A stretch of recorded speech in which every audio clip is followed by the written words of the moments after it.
Guys, actually now I'm unmuted. Hello guys, this was quite an introduction to the show as well. I think that's what John was working on because he told us to wait like 5 minutes. So I'm assuming that's what he was finishing. Hello Mario, you're very cheerful today, very glad. Is that because Yannick Sinner won ATP Beijing? Yeah, actually, I can't deny that. I'm happy with his performance, with the way he got the title, because he won his first Masters title a couple of months ago, but this time also was very important, because even if it's not, it doesn't count as a big title, but beating back-to-back Alcaraz and Medvedev, it's great stuff, and he was probably still something that he needed to show, to be able to do this, to have these wins back-to-back on, I would say, a pretty big stage, because 500, but 8 out of the top 9 players in the world, top 10 players in the world were there. And so, it's another proof that he's having a very, very solid and good season. Finished 2022 as the world number 15, despite going quite far in all the Grand Slams. And this year he has taken a step forward, because 5-4 record against top 5 player. Finally beat Medvedev in their 7th career meeting. And of course, starting getting good big titles, because the first Masters title, even with having to deal with the pressure of being also the heavy favorite, probably in the semifinal, in the final, which could be difficult and tricky sometimes.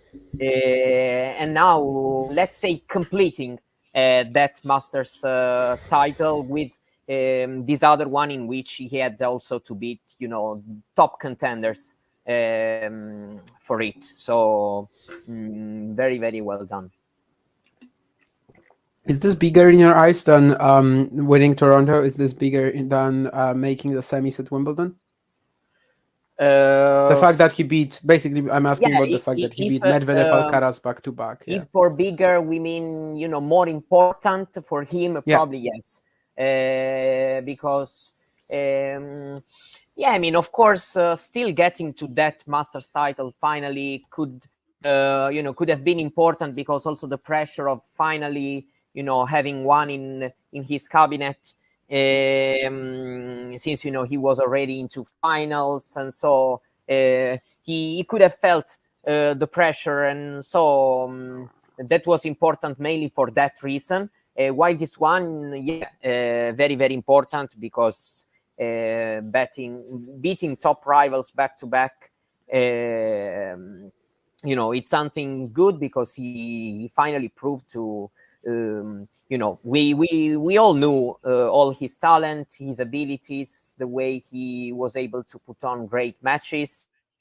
this ability to play super super focused against these top rivals, missing very few choices, taking his opportunities more or less, even if today in the first set he missed an important one, but overall, these two performances, and in my opinion, especially today, have been incredible. So probably for him this is even more important, to build some kind of confidence in himself being a top player. Yeah, I think personally, like beating Medvedev to me was like on the list of, let's say, the next 5 things that Sinner should achieve, because as you said, he got the big title, he got a Slam semi. Obviously, somewhere in there's the Grand Slam title. Perhaps you could also talk about the top 4, now the top 3 ranking, maybe. But also beating Djokovic and Medvedev, I feel like these were also some achievements that Sinner really. They must mean a lot, and especially Medvedev. It could maybe sound weird that beating Medvedev is for me one of the biggest things that he could have done.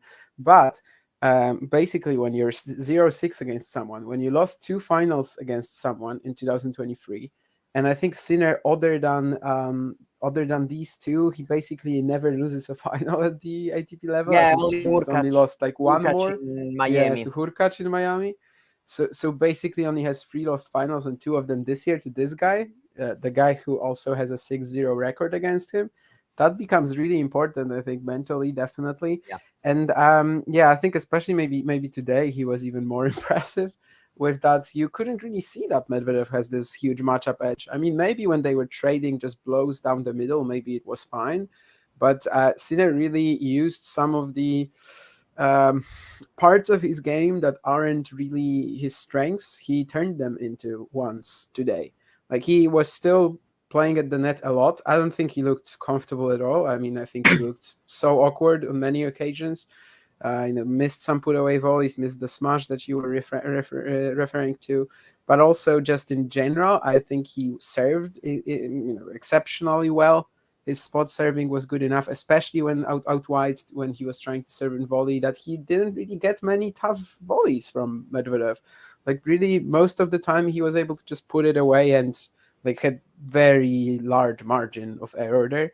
And yeah, serve, I guess, another part of his game that generally isn't talked about. He's not the biggest server in the world, but today he actually needed that as well to keep up with Medvedev, who was retired serving at like almost 90%, which is pretty crazy, given that he still had so many serves on the line, and probably a few aces in there as well. Basically, yeah. What do you think about this this matchup between Sinner and Medvedev? How do you think it's Yeah, gonna go no. from here? Is it One thing, yeah? Mhm. yeah, one thing I liked is that exactly when you said that some missed shot at the net, some smashes, but I really like the fact that he didn't took a step down. He still kept trying because he knew that he needed to mix up things. Basically, even if they are different player, but it's basically the same thing in the Djokovic matchup, Djokovic Medvedev matchup, in which Djokovic can't just stay there and rally from the baseline 30, 40 shots, because it becomes really, really, really difficult. And for Sinner, this one. The biggest problem in this matchup in the past, that basically he had that kind of tennis, but he wasn't really changing a lot during the match, even tactically, and he wasn't really able to to put away from the court, and then he was running out of gas. For example, that Rotterdam match, he started Yeah. well, he was playing quite good, but the effort he needed to win that first set, then also Medvedev started play way better then, but also for him it became really, really difficult physically. Yeah, also that Miami match, he still was coming from a more than 3 hour semifinal, while Medvedev part was way way more comfortable, but still it was not a really close one. And today he did very well in the on the tactical side, even when he was missing. But it was still important to keep going that way, because it was the right way to go. And also he was really, really good on serve. He had that game when he was down love 30 at the beginning, the only break point he had to save, and the tie breaks. I would say that the first set tie break was more played bad by Daniil, but in Yeah. the second one he ended the match really, really well. So yeah, I mean, played a very, very good match overall. One of his probably let's say the second best performance from him, probably after that Alcaraz match in this season, that in Miami, I mean. Okay. Probably yes. I mean, because it feels very, very big. Final of a quite important tournament because of all the top players that against an opponent against which you had lost the first 6 matches. Well, probably Medvedev relied a little bit too much on that, on that matchup advantage. I don't know. I kind of felt talking about Medvedev that he didn't really, try to change a lot. Probably going more for his shots in the second set. I don't know. What do you think about that? Yeah, I mean, honestly, I was very impressed with this performance, probably more than the Alcaraz semi. Alcaraz, we've kind of seen it already, that Sinner troubles him in a way that most others can't, puts him on the back foot the way that others cannot really pull off. And against Medvedev, yeah, it just never really felt like a matchup that, he was 0-6 in. As I said, I mean, maybe there were some issues in like when they were just trading neutral blows down the middle of the court. But yeah, he had a very clear idea as to how to play. Didn't get discouraged by mishaps, which were happening. Sometimes it did hurt me when I saw him setting up for some volleys, but still, it was the right thing to do. He kept going, and as he said, that second set breaker, and Matthew also is talking about it in the chat. It was indeed beautiful when he hit that running pass for 6-2. I was like, okay, that's the match. That's the match. Thank you, good job. That's the match. Obviously, he won on the very next point with an amazing forehand return as well. But yeah, that was basically where I thought like the match was over, and clearly over the course of the 2 sets, I mean, he was the better player, hands down. Medvedev probably needed to serve like he did, which was just ridiculous in terms of the first serving percentage, and that's how he kept it close, because otherwise, I don't think it would have even been that sort of much. Basically, when the percentages dropped a bit, that's when Sinner's return even started shining, and obviously there were no breaks in the end, but still. And there's a question from Matthew as well. What does Sinner need to do in the rest of the year to get you excited for 2024? Does he really need to do anything the rest of the year to get me excited for him in 2024? Actually, and Mario, like an additional question to this.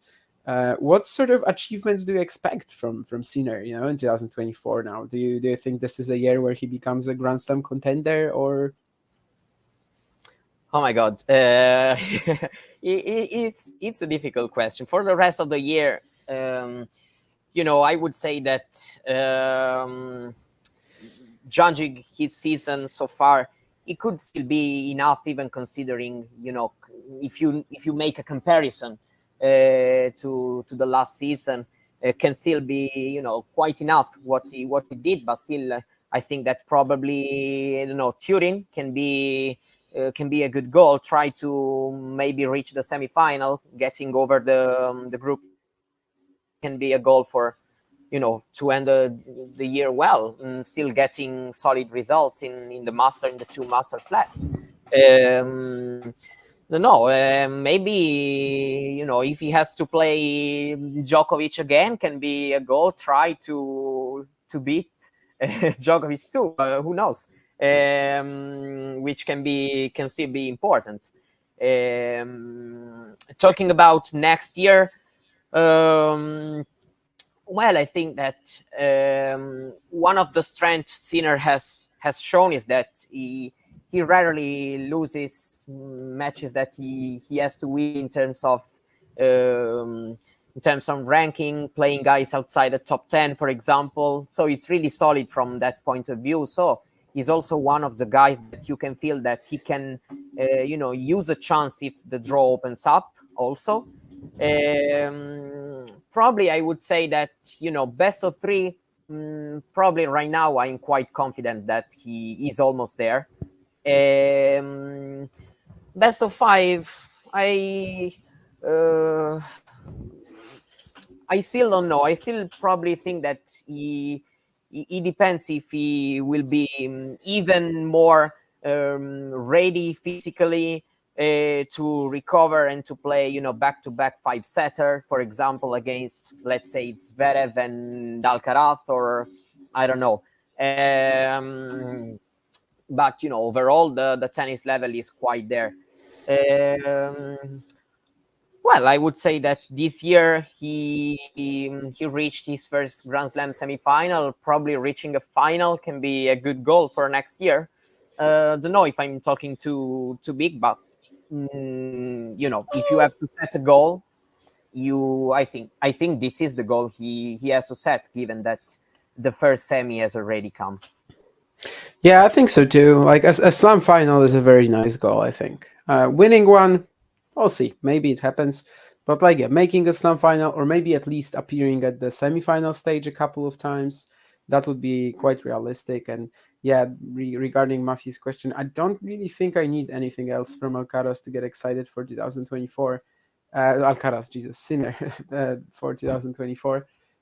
Simply because I think he's already done it. The big title that people were sort of kept saying that he does not have one, and how does he still not have a big title? I have a few people who recently commented that on my Twitter, of course, before Toronto, sort of saying that he's not as good as people think. And I guess that in general, there's been a lot of people on social media who have been saying that maybe Sinner is overhyped. At the same time, you have the underestimated group. So I guess it's all actually even at the end. Everyone has his haters, everyone has his fans. But anyway, yes, Sean also says that Sinner's serve is very important when playing the best guy, still a bit shaky. Well, today it was not. Against Alcaraz, I would say both were not serving all that well. But yeah, that's a very obvious part of the game that he has been trying to improve. Today we've seen him try to focus on stuff that he's not good at generally and come out of it with great effect. So and I think with the way sort of Sinner's team is built and general, also how aware he is, like it's clear that they're going to be working on the right stuff. It's just the effects of that work that we don't really know. Nuran was also there with a question. Do you think Sinner just pushed the ball for a while in these baseline exchanges before pulling the trigger, and he plays against the likes of Joker and Medi? I mean, against Medvedev, I don't think he will be changing all that much, right? Against Medvedev, maybe it's a tactic, to just throw in some junk from time to time. But after today, I don't feel like he really needs it. And against against Djokovic, I don't know if it's the right call to, sort of Yeah, give the him only the thing is that initiative. the biggest difference, in my opinion, between Djokovic and Mhm. Medvedev is that, against Djokovic, you still kind of don't know what to expect in terms that, Djokovic can change things more than Medvedev maybe. And so, if, in my opinion, for example, let's say that the wide serve, especially on the right side and going to the net for the volley, it's become kind of a good tactic against Medvedev. Sometimes it can't work because maybe he returns very well, I don't know, but still, he really hasn't changed a lot to kind of avoid players to do that. Nothing at all. Nothing at all. Djokovic instead, he wouldn't act like that. I'm sure of that. And so it's a little more difficult to do. But I mean, it should be a different if one guy has won 24 Grand Slams. So it's tricky. And how do you see the Sinner Medvedev matchup going from here? They've played 7 times now, 1-6. Maybe they will face each other again in Shanghai. We're going to get to that in some time. But yeah, how do you think it's going to go from here? Like next time when they play, is Sinner still the underdog because he lost to him 6 times and like he was generally struggling in this matchup, or has the tide shifted completely? Well, no, shifting completely, probably not. I think that overall, Medvedev can still be a kind of player which can trouble Sinner a lot. We've seen it, for example, also against Zverev. It's that kind of tennis that troubles Sinner a bit with those kind of baseline players. Yeah. Sinners quite struggle a bit. to he has to still he has to have kind of a very very good day. So I still think that Medvedev kind of has the edge, but I would say that he should not rely on this because the Sinner today's Sinner is not the Sinner that he was facing, for example, in Vienna 2022. And so I think that he still has to think a bit about this loss. Not that it's going to change a lot, at least in the short term, in my opinion. But this match in a quite important final should sound like something that Medvedev has to think a little bit on. Mr. Hang up the phone. Is that Shelton? But yeah, also I mean, I agree. I mean, I think next time they play, assuming it's gonna be, I don't know, a similarly fast hard court, it's probably like a 50-50 now for me. I definitely wasn't thinking that this today has to be a Medvedev win. Like the two matches that they've played this year, you also mentioned this, but in Rotterdam it was basically just the physicality that won it for Daniil. And in Miami, they were also pretty tight until 5-0. And it was clear as well that Sinner is struggling.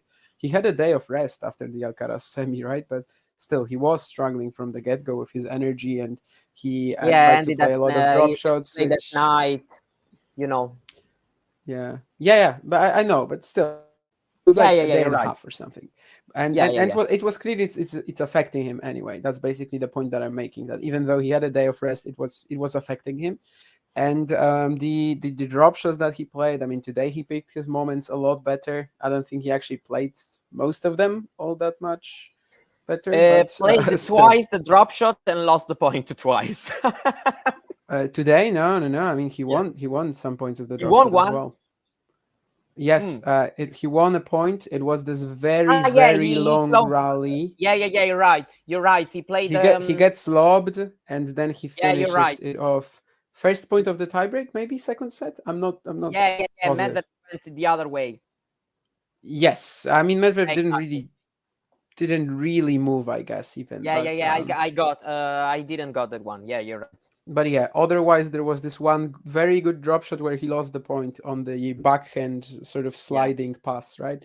But that was a very good drop shot. Like that wasn't really the drop shot's fault. And also there was this one terrible one. Yes, that definitely I remember. Yeah, you're right. One of them was awful. And also he attempted it once as well and didn't even make the net. But anyway, he wasn't using it as much as in Miami. Yeah, and when he did, it was actually a drop shot. It was a little bit gassed from the rally, I think. I think that didn't even reach the net. I know what you mean. They traded like 20 blows, and then he just decides to bail out of it. But anyway, we mentioned that many players are now serve volleying against Medvedev, and back in the day, we used to say that like not everyone can pull it off against Medvedev. You have to be really good on the first volley. You have to, I don't know, the return coming at you is pretty hard because, well, Medvedev is gonna be so far behind. He has so much time to produce the swing. So it's not that easy to do it against Medvedev. That's what we used to say. However, now it's even done by someone like Yannick Sinner, who is not known for his net efficiency at all.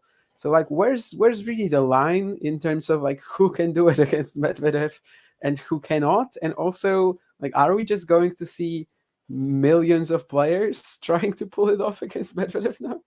Yeah, I mean the first one who a big stage and kind of exposed it was Djokovic in that Paris final in 2021. 21, okay. Yeah, 21. After he lost the US Open final, he really used a lot that tactic, and I think that it was probably one of the first very, very big matches in which this part of his game got a little bit exposed.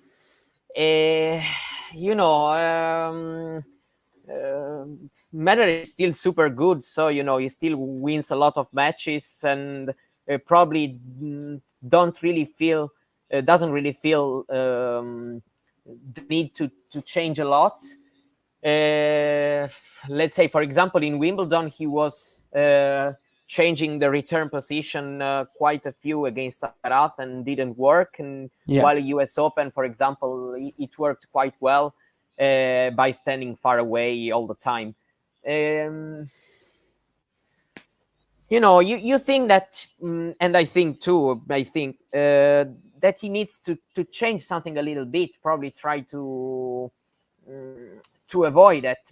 But still, we have to ask ourselves, is it going to really be effective for him? Because probably he can struggle even more, for example, by returning close to the baseline. So it's a bit of a tricky situation. I think that I still think that in sometimes he needs to change something, even if it can be a little bit uncomfortable. But at the same time, when he tried against Alcaraz, didn't really work. Even if you can't expect a thing to work if you tried it to once against a very top player in one set. It's so I still think that it's kind of weird to see this player serving at 175 kilometers per hour and getting an easy volley to put in. I find it a little bit awkward. If I were him, I would have been a little bit pissed off about that. But Yeah. Yeah, I mean, when you said it didn't really work against Alcaraz, I mean, for Alcaraz at the US Open, I think at some point he was just sort of, so frustrated with the fact that everything was coming back that he started overusing it, didn't have any other ideas to win points. And when it works, like for Sinner today, so like, I don't know, how many times did he do it? 25, 20? I don't know, something like that probably. He was at the net 33 times, but I'm not sure how many of them were serve volleys, but probably around this line, around 20. And he wins like 80% of these points probably. I mean, I can barely remember some points that he lost while serving volleying. There was definitely a put away volley that he missed, which doesn't really count because like Medvedev was not close to getting it back if he just makes it at all. But there was definitely like at least a couple of good returns from Medvedev. There was this forehand cross court one, very sharp angle. But yeah, still, if you're winning like 80% points with a tactic in tennis, it's obviously huge. Usually you like over the course of your career, you only win like 55% of the points, even if you're Federer, Djokovic, Nadal. So it's massive if you win 80% with one tactic. And yeah, I do wonder how it's going to look for Medvedev from now on, because we've seen players like Alcaraz. Sure, I mean, okay, he gets great touch on the first volley. You've seen Djokovic, who like right now serve and volleying is a big thing for him. Obviously, there used to be some serve and volleyers playing Medvedev, and then they would go to the net. But now it seems like everyone will try it, And you're right that perhaps Djokovic Paris 2021. Then also, I think another big moment for this strategy was Tsitsipas in Cincinnati, when at some point he just decides to serve and volley at almost every point, wins the match. Yeah, I didn't watch that one, but even in the ATP final match they had last year, he was doing it super often. Yeah, he actually did, like almost lost it right at the ATP finals. It was a deciding tiebreak like every single Medvedev match. But yeah, you're right. He basically, the first set I think was like super easy for him or something like that, and he was serving volleying on almost every point. So I think we might see like even some very random players who generally don't go to the net almost at all. Yeah, I mean, would be honestly.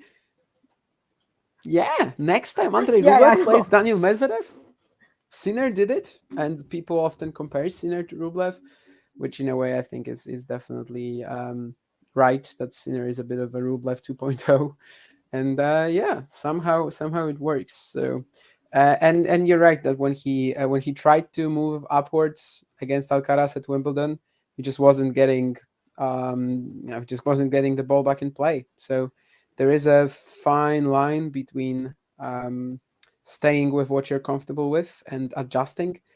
and we'll see how he manages to handle that over the course of the next few months or something. Anything else that we need to talk about regarding Medvedev in Beijing, or? Well, no, I don't think so. He still had quite a solid week because the semi-final performance was very, very good against Zverev, for example. So I don't think there's pretty very, very much to say. Yeah, good week, could have been better, but he is still among the 3, now maybe 4 best players in the world. I don't know. I think Sinner maybe not quite there, but getting closer. And as you said, that was a very good run, beating Zverev, beating Humbert, previously a tough matchup for him, beating Yeah. Dominor, previously a tough matchup for him. Not even previously, I mean, very recently a tough matchup for him. And also Tommy Paul, I don't know if a tough matchup for him, but still a tough opponent. And maybe Carlos Alcaraz then, losing in the semis to Yannick Sinner. What do you make of this rivalry? I've seen a lot of contrasting takes on Twitter where some people say that Sinner is basically the kryptonite of Alcaraz, but then some say Sinner is just so talented, right? Sinner is just so talented that we cannot really say that because, well, it's not super strange that he's going to have a tight head-to-head with Yannick Sinner. Well, in some way you can think, okay, Sinner won 4 out the last 6, had match point in one of the 2 he lost, but still, had also a set point in the first set of the Indian Wells match. But overall, I think that, for sure, Sinner proved to have the tennis, not only the quality, but also the kind of tennis to trouble Alcaraz quite more than a bit. I still think that, of course, it's explicable because we're still talking about Sinner, which is a very, very, very good player. So, feels kind of okay the way he loses some matches, even because this one he the second set was not closed, but overall their matches are always pretty close. A lot of battles, at least one tiebreak all the time. Talking about the ATP matches, because in the Challenger meeting there wasn't one. They were super young. I don't know how it can count, but they can also play at a Challenger when they are 35. They can also play at a Challenger when they are 26. Exactly. Like age, doesn't fully matter. I think that, of course, he needs to think about the the matchup, how he can maybe do some things a little bit different, try to maybe to change something, even if Sinner doesn't really give him the time to change rhythm. How, for example, he does really well when he plays Medvedev, not in the US Open. He didn't really did that, but overall in the other meetings he was able to do that. I think that it's good that this matchup is quite even for the show, for tennis in general. Yep.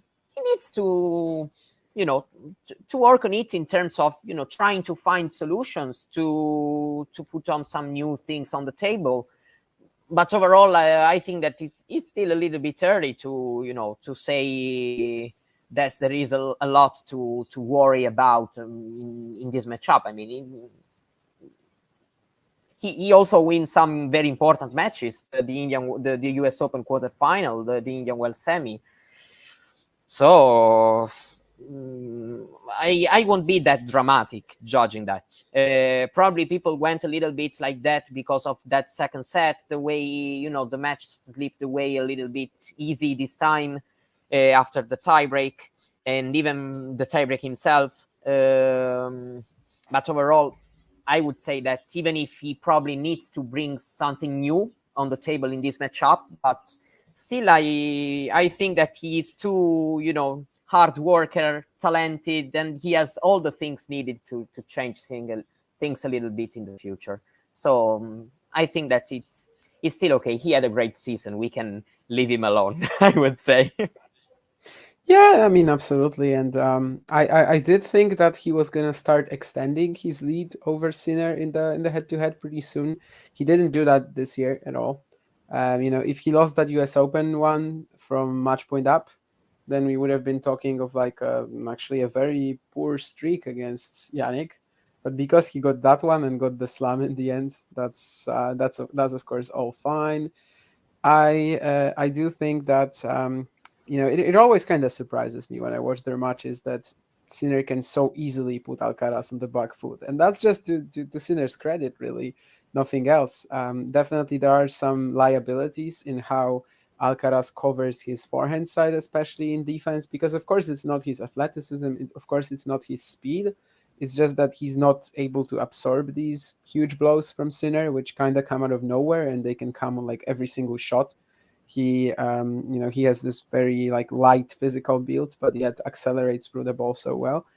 And basically every shot can be such can come at you with such fast pace, and Alcaraz doesn't really absorb it, or I don't know, even just doesn't really absorb it, or off the forehand side he tries to go for a big counter. Usually doesn't make sure to for example make Sinner play one more ball, which most other opponents he doesn't have this sort of dilemma, right? When he's defending against Tsitsipas, you still feel like he can be in the point, like he can be back in the point in a second, or like he still has this maybe sometimes under control even though he is defending. And against Sinner he doesn't get that sort of privilege, which again is only really a compliment for Sinner, because apparently no one else on the tour really can do it to Alcaraz at this point in time.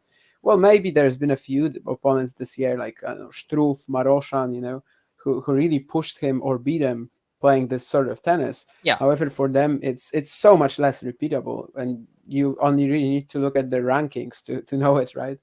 They cannot play like this every single day of the year. Sinner can play like this a lot of the time. So, Yeah, when it comes to Alcaraz, that, to the Sinner Alcaraz rivalry, we have some matches to rely on. They played 8 times, so right now we have some material to talk on, yeah. with talking about the other guys who put him in trouble. We still have to watch a little bit more. For example, a kind of a tough matchup can be Tommy Paul for Alcaraz, but because even if Sinner blasts the ball harder, but I don't know if I'm wrong, but I see this similarity in the way they also defend. Sinner and Paul kind of tend to defend the court without taking a lot of steps back, Giving up ground. and they are That's able very to true. to find answers with taking the ball early, and avoid to get there running from one side to another, which was, for example, the matches against Ruud and Musetti this week, to make an example.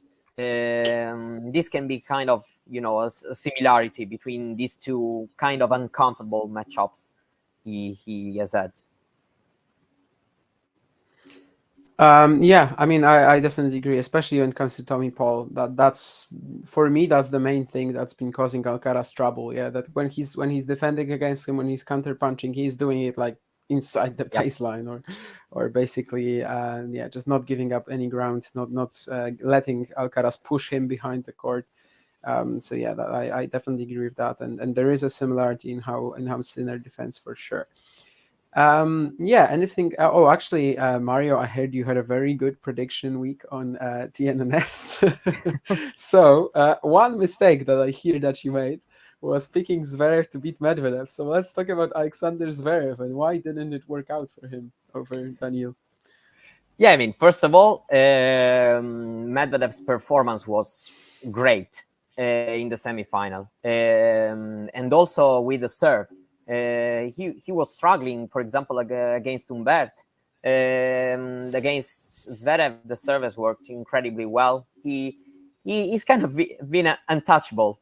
And so, it's also a little bit difficult to really say what Zverev could have really done differently. It has become a really tough matchup for him, that's for sure, because Medvedev won 10 out of the last 13 times. So since 2019. So in the last year, it's not common to see Zverev beating Medvedev. But yeah, even if he was losing sets, and that has to be said, because in Seoul, even here against, for example, against Schwartzman, which kind of was unexpected for me. Still, he wasn't really being, looking unbeatable. But before this week, I kind of felt that he was feeling the groove with his courts. He was starting playing better and better.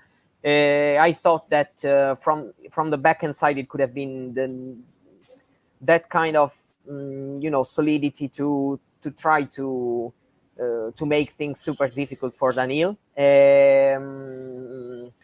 Overall, what to say? And another quite solid week for Zverev, who's living a good season considering the expectations, because he was coming back from that injury and he's in the top 10, seventh in the race. I would be at this point. I would be surprised, I have to say, if he won't make to Turin. For what I'm watching, even with his rivals in this race. So I really would be surprised. And so I still think that he can be quite satisfied with this week and overall this season. He's still not there where he was probably when he got injured. The term talking about that kind of danger that he was. You had the feeling about him. But overall, he is already at a really, really solid level right now, because he's getting really consistent result week in, week out. And so I think that, especially considering the where he started the year, it's going to be a very, very good season. Yeah, I think like regardless of what people's like opinion on Zverev is, and especially in regards to the domestic violence cases, he deserves to be in the ATP finals right now. Like, yeah, really, yeah, that's how well he's playing. He is probably like the fifth best player in the world at the moment. Tsitsipas doesn't really come into the equation. Maybe some would argue Rublev, but maybe if Rune gets healthier. But yeah, I mean, fifth best player in the world right now does sound very right. And clearly, even though this run, I don't think he was actually playing as well as he was in Cincinnati or the U.S. Open. Still, it's just another huge effort from him. And yeah, by the time we actually reach 2024 and the first half of it, especially like the first 5 months of it, that's probably where we're gonna see a ranking rise from Zverev.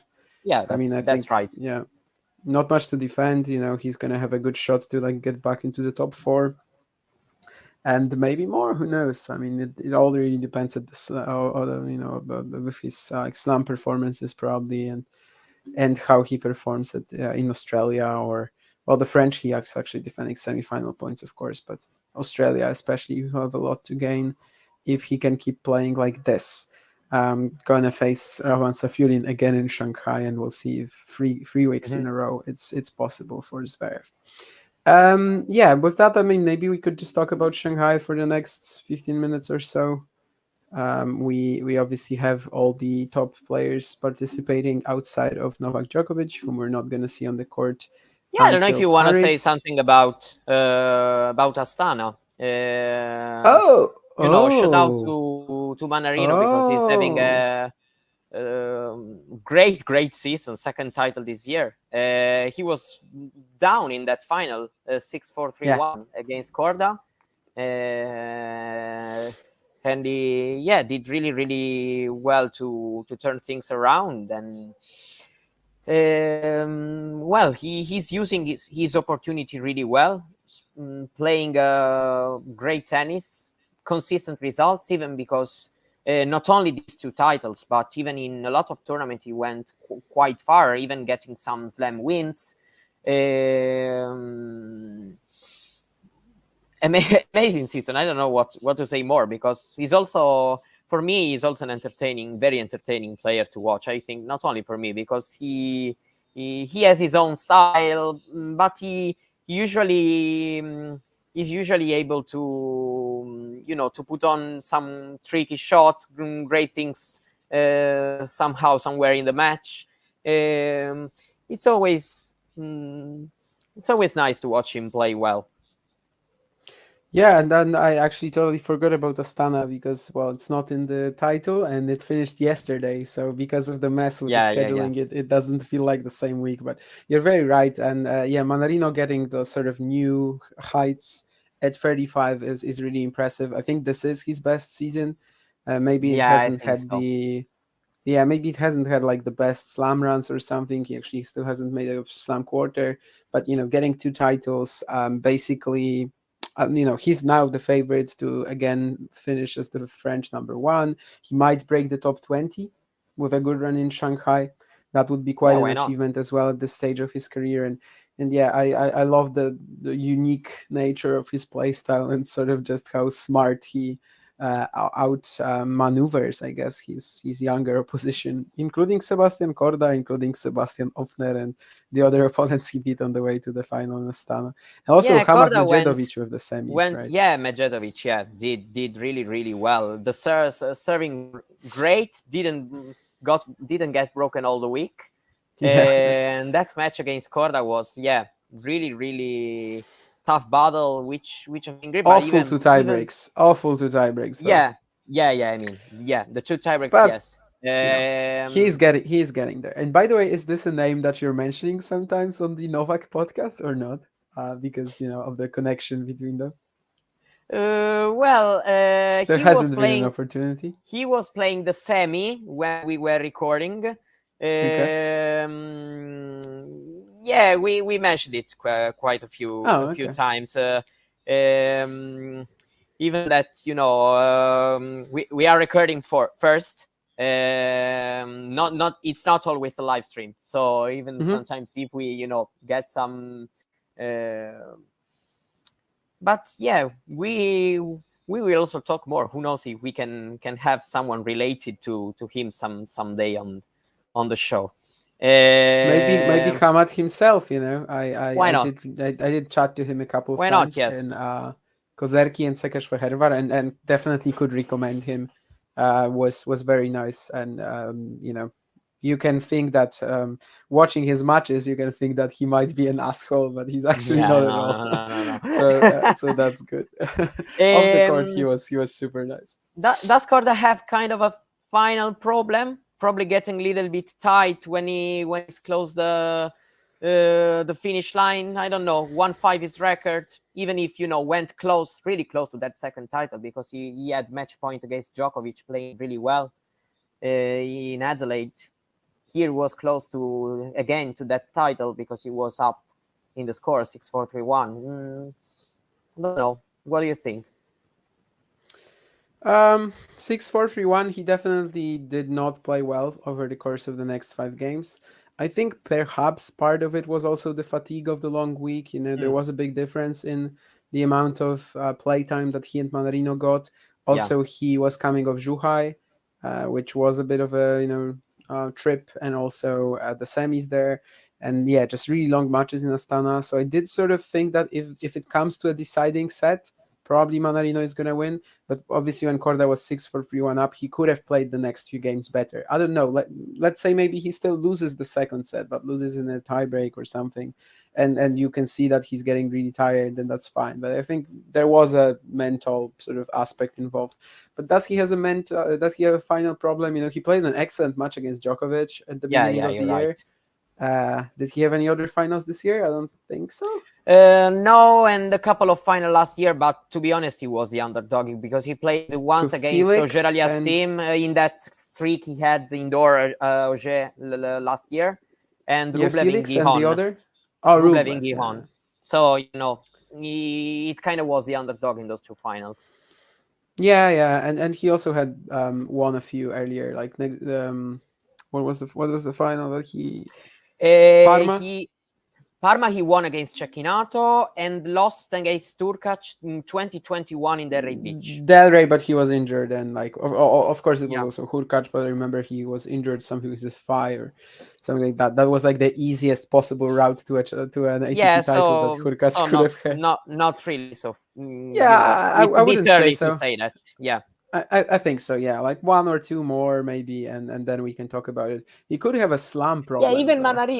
Manarino had an awful Yeah, had an Manarino has an awful awful final record. record. That's true. Yeah, I remember. But this year he shout out to him. He is 2-1 this year, right? Yeah, Lost in Mallorca, won Newport and yeah, Astana, yeah. and I think overall it's like 4-12 right now. But he used to be like 1-8, 1-9. Yeah. So yeah. I mean, the guy is 35, and the last three titles out of four he's won over the course of 14 months, the last 14 months. So Yeah. yeah, that kind of tells you that his final record is definitely improving. All right, good that you mentioned Astana. I was actually going to forget about that. And yeah, maybe let's just then for like the next few minutes talk about Shanghai. And yeah, what do you think are like the main favorites here? Is it just the regular Medvedev, Sinner, Alcaraz stuff? Also, is it going to be much of a factor that Alcaraz, that Sinner and Medvedev are coming off the final in Beijing? Today, today that was their side on the draw, so probably they will already play tomorrow. No, in 2 days, I mean. But I don't think it will Um, matter much in their second round match. I don't know. that's Mm, yeah, that's Friday. You're right. Yeah, that's Friday. Yeah, they're gonna play on Friday. Yeah. who knows? Probably. It depends also on the match. Maybe if Sinner gets to that round 4 against Zverev, probably can suffer a little bit from winning this title, playing giving the effort to beat back-to-back Alcaraz and Medvedev, even if we are not talking about 2 marathon matches, but still also mentally it's tough to play and beat these guys back-to-back. So probably can be a factor. Maybe a little bit more for Sinner than for Medvedev. Yeah, I don't think that, especially in Medvedev's case, I don't think that it's going to change that much. Probably Sinner can suffer a little bit because he hasn't the easiest possible draw in talking about the potential round 4 against Zverev. He is in Medvedev's quarter, so yeah, probably for him a little bit. I would guess that. I don't know. Yeah, I think Sinner definitely is the one who might Yeah, suffer well, more. while you talk, I'm taking the charger. Sorry. Sure, Uh, sure. No worries. Sinner is definitely the one that could suffer a bit more than Medvedev, over the course of his career. Back-to-back weeks, I guess they haven't really been an issue for Medvedev a lot of the time. He had an insane run, for example, like Washington, Toronto, Cincy, right, 2019, or was it Montreal? Never mind, Montreal, I think. So I think Sinner is definitely the one that could suffer more with his sort of recurring physical issues. But yeah, I still like the draw that they have, like both of them, Sinner and Medvedev. Sinner has a tough fourth round, but before then he plays Giron and then Sweeney or Baez. Like that third round is extremely winnable. Then of course he has to play Shelton, Zverev, Safiulin, like someone out of this. So this is tough, and I think that's what Matthew was yeah, you're referring. right. Was it I Matthew who only said mentioned Mister I Hang only up the mentioned phone? Zverev because I'm going by Yeah, I know, I memory. know. Uh, Matthew said that he wonders how Mr. Hang Up the Phone is going to do. I'm assuming that was Ben. And yeah, I think either Zverev, Shelton, or Safiurin, they're sort of, well, they're not similarly tough, but they could all be tough with if Sinner is feeling it a little bit. I like the draw for Medvedev too because he's playing Garin and then Korda or Buyuncho. I mean, Korda coming off a couple of very long weeks himself. And then in the fourth round, yeah, Medvedev could play Ojar Yassim, Fucovic, McDonald, Ceruntolo. I mean, this is a very good draw for both of them to get to the fourth round, and then we'll see about the quarters for Sinner, essentially. But we might get another Sinner Medvedev match in the quarters. Who knows? yeah, not impossible at all. I mean, Zverev has, Sinner has a tough round 4, but yeah, overall the draw, especially in Medvedev's case, is quite soft. Also considering, Yeah. Ogier Aliassime could easily not be even in the round 4, given his current form. Even if it's winnable. For sure, it's going to be a super winnable match for Medvedev in round 4. Then quarterfinal. Yeah, it's not that tough for in talking about the second, third, and fourth round for him. So yeah, I guess that especially for Medvedev, I don't think that it's going to change that much, having played, this long week. Also, they're going to have the day of rest between their matches, so seems like shouldn't be a big issue, for a guy that who played back to back Rotterdam, Doha, Dubai, Indian Wells, and won all those matches almost. Yes, and also Alcaraz is the top seed in the top half, and I guess we kind of like his chances to make the final And because not a very difficult draw even for him, in my opinion. yeah, for him Uh, it's pretty good, right? Especially when it comes to the seeds that he could play in the quarters, yeah, semis. exactly. Yeah, avoiding Sinner, avoiding Medvedev until the final. So whereas on the Yeah, Shanghai even courts, even Zverev himself, that we know that he beat oh him yes, Zverev. recently quite comfortably, but still he's one of the best players right now, and yeah, they are all in the bottom half. So I think that he has a good chance. Let's say like that. Overall, people started wondering a little bit if he's feeling a bit his season. But overall, I still think that against some kind of opponents, he shouldn't lose, as long as he is like I saw in Beijing. Yeah, we're also gonna see how they fare on the Shanghai courts because of course Sinner and Alcaraz have never played them, Yeah. right? I mean, Sinner, I haven't checked that, but I know he played like Antwerp at the end of 2019, but I don't think he played in Shanghai, right? He wouldn't really be there. Yeah, no. So No, even Sinner, because Alcaraz, these are he was playing some challengers, I think, winning in Val Gardena in Italy. but that's later, right? Or Later. not? I think Yeah, I that's mean, later in the probably it's year. later. Yeah. Yeah, I think that's later in the year. But you're right. Yeah, he did win a challenger at the end of the year in Italy. But he definitely played Antwerp. So before Antwerp and after the U.S. Open, where he both played Wawrinka, where he played Wawrinka, both he played. Yeah, Moulin Captif and Orléans and St. Petersburg. Yeah, so he didn't go to Asia. And Ortisei was even after I guess during the ATP finals, I guess, after the next gen finals. Oh, I actually didn't remember that Sinner won the next gen finals and then was back on the Challenger Tour next week. Yeah. I mean, now when I'm seeing this, I'm like, oh yeah, right, and but no, did not remember that at all. Anyway, so I was basically talking about the fact that Shanghai is coming back after 4 years. We're gonna see how they handle it. I mean, for Sinner, these courts should be fine. For Alcaraz, maybe a little less. We'll see. They might be a bit too fast. So I don't know if I like his chances in the final against the potential like big contender of Sinner, Medvedev, Zverev. But getting to the final, yeah, it does seem like a pretty good draw. I have to say that like Yeah, maybe even if maybe it's maybe. Mhm. if it's either Medvedev or Sinner, he would go. I think super motivated, since he lost the last match against Medvedev, the last match against Sinner. I know that it's not enough, but I still think that it can be important for him to be back to the winning way in their matchups. And do you have because I have a couple of picks, and that's why I'm asking you. Do you have a couple some dark horse contenders for Shanghai that you sort of Oh well, think will do well? talk about yours, because I'm going Okay, to check the draw really fast. sure thing. I have two guys who are in the same quarter, and I think both of them could take advantage of the fact that Rune isn't really back to his full strength yet, and also the fact that Ruud is there, and Ruud I think maybe even could lose to Nishioka. Why not? So I think one of them is Zhizhen Zhang, who just won the Asian Games and who never won a match in Shanghai actually in 6 appearances. But of course, 2019 he was still like 1/10 of the player that he is today. And playing Echeverry right now as his closest seed, and then potentially Nakashima or Rune. I think this is a fantastic draw for Zhang, and I would love him to play Hubert Hurkacz in the fourth round. Hurkacz has Kokinakis in his second round, which is obviously really tough. He's played Tanasi twice this year already. Both these matches ended in surprise, surprise, deciding set tiebreaks. Yes, Hubert Hurkacz went to a deciding set tiebreak.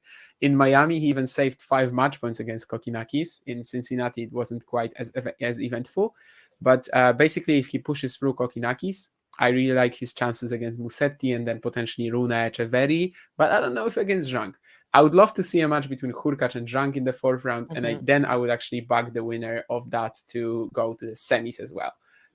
These are the two guys that I'm sort of thinking have excellent draws here, and especially Hurkacz if he beats Kokinakis, because that's not an excellent draw, but it starts getting good once he does that. Well, I think that looking the draw really still not study, I have to say, but looking at the draw, I think that the winner of the Popperin Arnaldi first round can have some luck in the tournament, because yes, Struff, of course he still seems quite solid if he's recently came back from the injury. But Nori is looking a little bit shaky these days. I think that the winner of that match, which I really don't know, because I would think that Arnaldi can win this one, but also if the court is fast, I can really like Popperin chances in this match, even because I kind of still doubt a little bit Arnaldi on these faster conditions when it comes to I don't know, a player like Popperin with that serve. He plays really well in this condition, should be, at least. I think that one of them can play well in this tournament. Yeah, you just won. No, sure thing. I treat Popperin Arnaldi as a 50-50 or thereabouts too. Humbert also in that part of the draw could be huge. I think he's just had a very good run in Beijing. Plays potentially Tsitsipas in round 3. That's very winnable. And then we sort of go back into what you said about Struff and Nori and how they're like not maybe the most dangerous contenders at the moment. But yeah, I think this maybe will be where we're gonna finish. In anything else on the Shanghai draw? Anything else on the Astana Beijing that you forgot to mention? Oh well, right now I think I'm quite satisfied.